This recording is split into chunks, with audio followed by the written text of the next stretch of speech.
Hi guys, welcome to our channel. I'm back with a new video. In this episode, I'll be showing you how can you use Amazon gift card.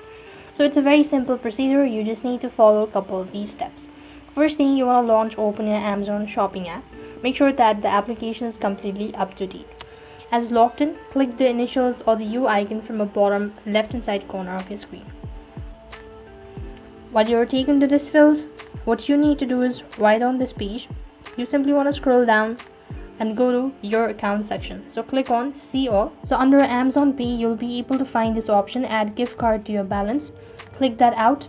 Now then enter in the gift card information or the number and click on add gift card. If the card information seems to be valid enough, then the gift card will be added and you could use your Amazon gift card when purchasing any sort of items.